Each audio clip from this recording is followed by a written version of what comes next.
Hello po, gagawa po ako ng kababayan muffins. Tawag po dito sa amin sa Bacolod ay mamon.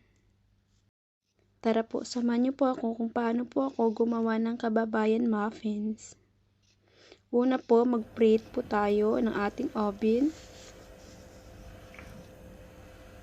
Prepare ko na rin po ang lahat ng mga ingredients na aking lulutuin.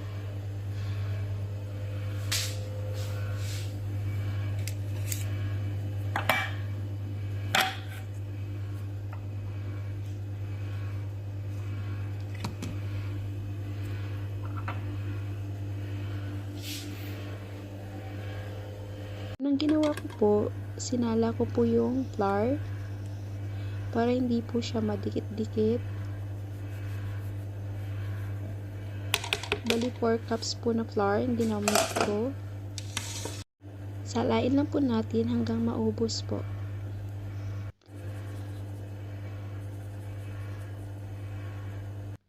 Sinunod ko na po yung baking powder, 3 tablespoons po.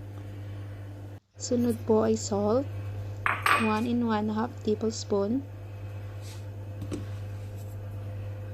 Sinunod ko na rin po yung sugar, 2 cups.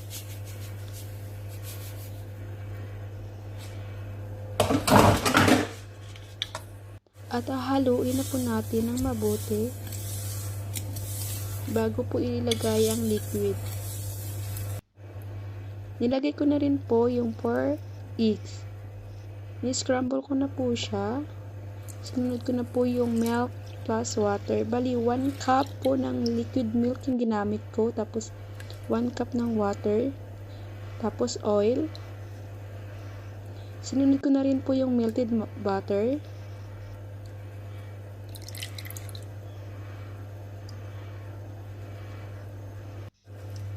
Tapos mix po natin. Mix po natin ng maigi para wala po yung buong harina.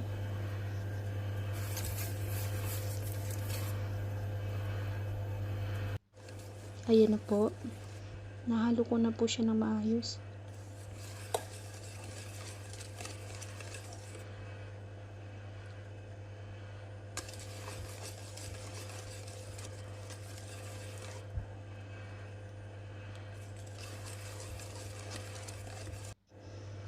At sunod na rin po natin yung vanilla. 4 tablespoon po nilagay ko. At sinunod ko na rin po yung food color. Yellow po siya. 1/2 teaspoon. At haluin po ulit ng mabuti.